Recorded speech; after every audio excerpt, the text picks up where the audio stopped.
কলকাতা চেতনা বার্তা news channel থেকে প্রেমচাঁদ ফৌজদার গিয়েছিলেন হুগলির গোঘাট গ্রাম পঞ্চায়েতের স্বেচ্ছায় রক্তদান শিবিরে। ওখানে সিভিল কন্ট্রাক্টর অ্যাসোসিয়েশনের উদ্যোগে এই রক্তদান শিবিরের আয়োজন করা হয়েছিল। ওখানে উপস্থিত ছিলেন সভাপতি গুরুপদ মণ্ডল, পঞ্চায়েত সমিতির সভাপতি বিজয় রায় এবং গ্রাম প্রধান শান্তনা মণ্ডল। এদিন এই রক্তদান শিবিরে মোট স্বেচ্ছায় 60 জন রক্তদান করেছেন। প্রথমেই ধন্যবাদ জানাই গোঘাট 1 নম্বর পঞ্চায়েত সমিতির সভাপতি হিসাবে কলকাতা চেতনা বার্তার সমস্ত স্তরের মানুষজন, সাংবাদিক সহ প্রত্যেককেই। দেখুন, আজকে আমাদের যে কন্ট্রাক্টর অ্যাসোসিয়েশন আছে ইউনিয়ন, সেই ইউনিয়নের পক্ষ থেকে রক্তদান শিবিরের আয়োজন করেছে। এখানে প্রায় 60 থেকে 70 জন মানুষ স্বেচ্ছায় রক্তদান করছেন। তো সেখানে এসেছিলাম ওনাদের আমন্ত্রিত হয়ে, কিন্তু মনের মধ্যে একটা প্রশ্ন জাগলো যে সবাই রক্ত দেবে আর আমি রক্ত দেব না। তাই আমি নিজেও এই রক্তদান শিবিরে উপস্থিত ছিলাম এবং রক্ত দান করেছি। মানুষের মহান কাজ রক্তদান, সেই রক্তদানে নিজেকে সামিল করতে পেরে নিজেকে খুব কৃতজ্ঞ মনে করছি।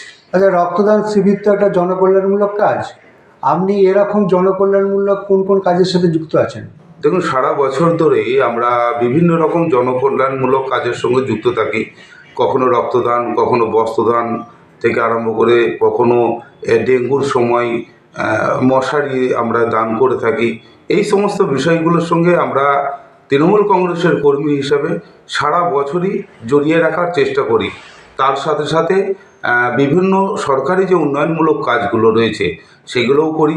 সমাজসেবামূলক যে সমস্ত কাজগুলো রয়েছে সেগুলোও করি। আমরা লক্ষ্য রাখি কোনো ভদ্রমহিলা লক্ষ্মী ভাণ্ডার থেকে বাদ গেল কিনা, কোনো বয়স্ক মানুষ বার্ধক্য ভাতা থেকে বাদ গেল কিনা, কোনো গরিব মানুষ আবাস যোজনা প্রকল্পের থেকে বাদ গেল কিনা, এগুলো আমরা লক্ষ্য রাখি। এছাড়াও কোনো কৃষক তার সঠিক কাগজপত্র রয়েছে অথচ কৃষক বন্ধু হচ্ছে না, সেই বিষয়গুলোও আমরা কিন্তু সারা বছর লক্ষ্য এবং নজর রাখি। আজ এই কাজের মধ্যেই নিজেদেরকে জড়িয়ে রাখতে আমরা তৃণমূল কংগ্রেস হিসাবে নিজেদেরকে ভালোবাসি। আচ্ছা, গোঘাট পঞ্চায়েতে এরা করছে কেন রক্তদান শিবিরটা? দেখুন, এখন আপনারা জানেন যে মাধ্যমিক পরীক্ষা চলছে। সেই মাধ্যমিক পরীক্ষা চলাকালীন এই মাইক এবং সাউন্ড যাতে বাইরে বেরিয়ে কোনো পরীক্ষার্থীর সমস্যা না ঘটে, তাই আমরা আজকে ইনডোরের মধ্যেই এই প্রোগ্রামটা করেছি। আচ্ছা, এখানে 60 জন যে রক্ত দিয়েছে তারা স্বেচ্ছায় তো রক্তদান করেছেন, তাদের মধ্যে মহিলা কতজন ছিল? দেখুন, তৃণমূল কংগ্রেস মানে মহিলাদের সংখ্যাটা লক্ষণীয় থাকে, কারণ লক্ষ্মী ভাণ্ডারের মা বোনেরা সবসময় ঝাঁপিয়ে পড়ে যে তৃণমূল কংগ্রেসের কথাই কোন প্রোগ্রামটা হচ্ছে তারা এসে উপস্থিত হয়। এই 60 জনের মধ্যে আমরা লক্ষ্য করেছি বেশিরভাগটাই কিন্তু মহিলা, আমার তৃণমূল কংগ্রেসের কর্মী এবং সাধারণ পাবলিক যারা রক্তদানের গুরুত্ব বোঝেন।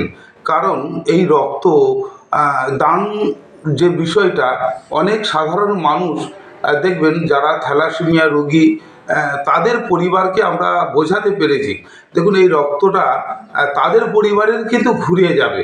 তাই তাদের পরিবারে যে সমস্ত সুস্থ এবং সবল মানুষ রয়েছে তাদেরকে বেশি করে নিয়ে এসে এখানে আমরা রক্তটা ডোনেট করছি। যারা রক্ত দিচ্ছেন তাদের ফ্যামিলির যদি কেউ কখনো বিপদে পড়ে তাদেরকে কি কোনো ডোনেট কার্ড দেওয়া হয়? একদম, ডোনেট কার্ড তো অবশ্যই দেওয়া হয়। এছাড়াও আমাদের ব্লাড ব্যাংকের সঙ্গে আমাদের ওতপ্রোতভাবে আমরা জড়িত। যখন সরাসরি রক্ত দেওয়ার বিষয় থাকে তখন যে ব্যক্তি আমাদের সঙ্গে যোগাযোগ করে আমরা সেই ব্যক্তির ডোনারও আমরা খুঁজে দিই। আচ্ছা, আপনাদের এই যে রক্তটা কোন ব্লাড ব্যাংকে যাবে? এটা আমাদের আরামবাগ মেডিকেল কলেজ এবং বর্ধমান মেডিকেল কলেজের সঙ্গে আমরা সরাসরি যুক্ত। আজকের যে রক্তদানটা এটা আরামবাগ মেডিকেল কলেজের সঙ্গে যুক্ত। তাহলে আরামবাগ মেডিকেল থেকে টিম এসেছিল? একদম, ঠিক আছে। হুগলি থেকে প্রেমচাঁদ ফৌজদারের রিপোর্ট, চেতনা বার্তা, জেগে থাকে, জাগিয়ে রাখে।